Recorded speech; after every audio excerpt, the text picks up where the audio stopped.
Assalamualaikum warahmatullahi wabarakatuh. Alhamdulillah wa syukurillah, senang sekali bisa dipertemukan kembali dalam pembelajaran dari rumah episode yang ke-11 untuk mata pelajaran PPKN kelas 11 IPA. Kita masih belajar bab 3 yakni tentang sistem hukum dan peradilan di Indonesia. Ini adalah bagian yang kedua. Kali ini kita akan belajar tentang tujuan hukum, sumber hukum, dan tata hukum di Indonesia. Silahkan belajar di buku PPKN kalian halaman 55 sampai 58. Mari kita mulai. 1. Tujuan hukum. Tujuan hukum menurut 3 teori. 1. Teori etis, yakni teori yang berdasarkan pada etika, mengatakan bahwa hukum bertujuan untuk mencapai keadilan.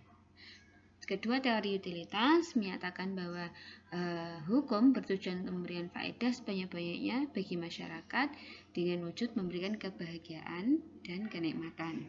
Ketiga, campuran antara teori etis dan teori utilitas menyatakan bahwa hukum bertujuan untuk menjaga ketertiban dan mencapai keadilan dalam masyarakat. Next, tujuan hukum ditinjau menurut dari pendapat para ahli. Pertama, menurut Prof. Subekti, hukum bertujuan untuk menyelenggarakan keadilan dan ketertiban untuk kemakmuran dan kebahagiaan. Yang kedua, menurut Prof. I.J. van Apeldoorn menyatakan bahwa hukum bertujuan untuk mengatur pergaulan hidup secara damai.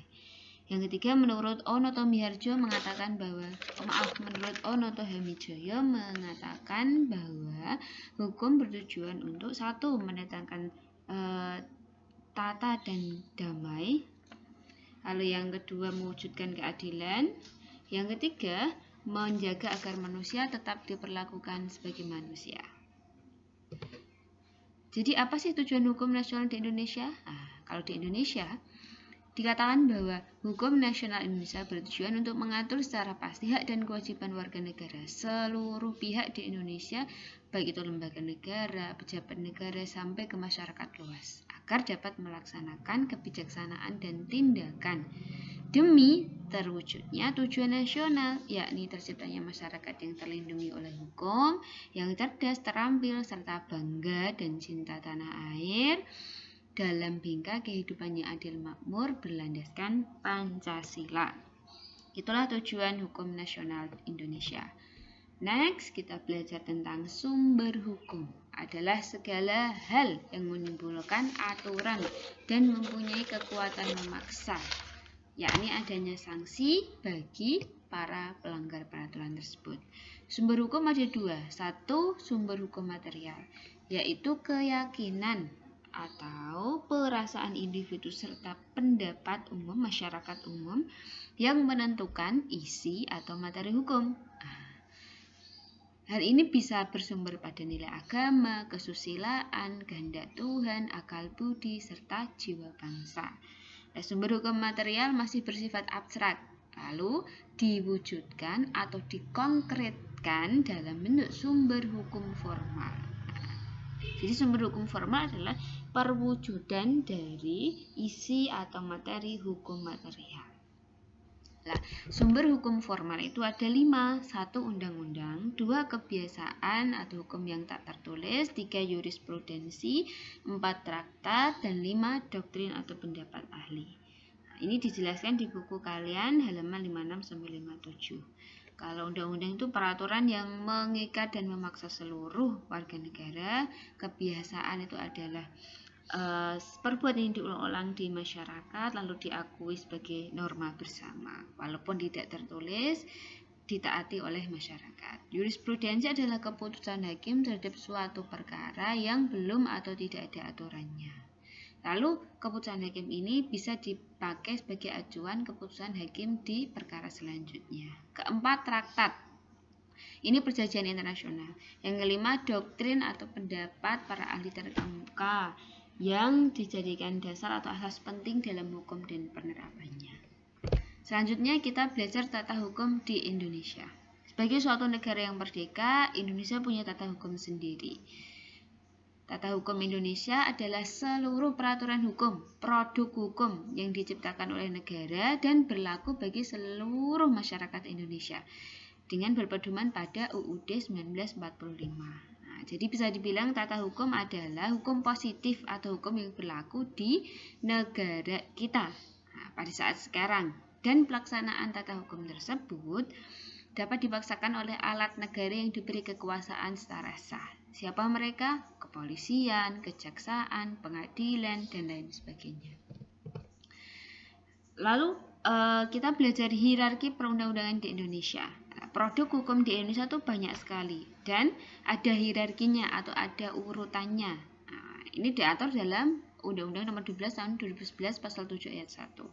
Yang menduduki tingkat tertinggi ada UUD 1945, lalu ketetapan MPR, Undang-Undang dan Peraturan Pemerintah pengganti Undang-Undang, Peraturan Pemerintah, ke-5 Peraturan Presiden, ke-6 Perda Provinsi, dan ke-7 Perda Kabupaten Kota. Kita belajar secara singkat. Kita jelaskan ya. 1 UUD 45 adalah produk hukum tertulis di Republik ini yang menduduki level tertinggi. Jadi semua produk hukum di bawahnya harus bersumber dan berdasarkan pada UUD 45. UUD 45 dirumuskan oleh BPUPKI dan kemudian ditetapkan oleh PPKI pada tanggal 18 Agustus 45. UUD juga mengalami perubahan atau amandemen karena menyesuaikan dengan perkembangan masyarakat dan zaman sebanyak 4 kali dari tahun 99 sampai 2002. Lalu peraturan perundang-undangan yang kedua adalah TAP MPR, adalah bentuk putusan Majelis Permusyawaratan Rakyat yang ditetapkan dalam sidang di MPR. Ketiga, undang-undang yaitu peraturan yang dibentuk bersama-sama oleh DPR dan Presiden. Nah, rancangan undang-undangnya bisa diusulkan oleh Presiden, bisa diusulkan oleh DPR, lalu dibahas bersama-sama dan disetujui oleh DPR dan Presiden. Ada Perpu, yakni peraturan pemerintah pengganti undang-undang, dibuat oleh Presiden tanpa persetujuan DPR karena dalam situasi yang memaksa atau dalam keadaan genting. Perpu diatur dalam UUD 45 Pasal 22. 4. Peraturan pemerintah, yakni peraturan yang ditetapkan oleh Presiden untuk menjalankan undang-undang. Jadi bisa dikatakan bahwa PP adalah materi untuk menjalankan undang-undang. Lalu yang kelima, peraturan Presiden dibuat oleh Presiden untuk melaksanakan hal-hal yang diperintah undang-undang. Bisa dikatakan juga peraturan Presiden adalah kepanjangan tangan dari PP untuk melaksanakan PP. PP untuk melaksanakan undang-undang. Next, peraturan daerah. Ada 2, ada perda provinsi, ada perda kabupaten atau kota. Perda provinsi dibentuk oleh DPRD tingkat provinsi bersama kepala daerah provinsi, yaitu gubernur. Yang kedua, perda ini berlaku di wilayah provinsi tersebut. Misalnya, peraturan daerah Provinsi Jawa Tengah dibentuk oleh DPRD Provinsi Jateng bersama Gubernur Jateng. Berlakunya di wilayah Jawa Tengah. Yang ketujuh, peraturan daerah peraturan daerah kabupaten atau kota dibentuk oleh DPRD kabupaten atau kota bersama kepala daerah, baik itu bupati atau wali kota. Berlaku di wilayah kabupaten atau kota tersebut. Nah, untuk produk hukum peraturan daerah Kabupaten Kudus bisa dilihat di website ini. Oke. Siapa yang kenal peraturan bupati? Lah itu peraturan apa? Peraturan bupati itu juga termasuk dalam hierarki peraturan perundang-undangan, walaupun tidak disebutkan di undang-undang ini. Nah, peraturan bupati dibuat oleh bupati, biasanya untuk menjalankan aturan perundang-undangan atau peraturan daerah yang ada, sama sahnya dan sama legalnya. Tapi dibuat sendiri oleh bupati, begitu juga dengan peraturan gubernur.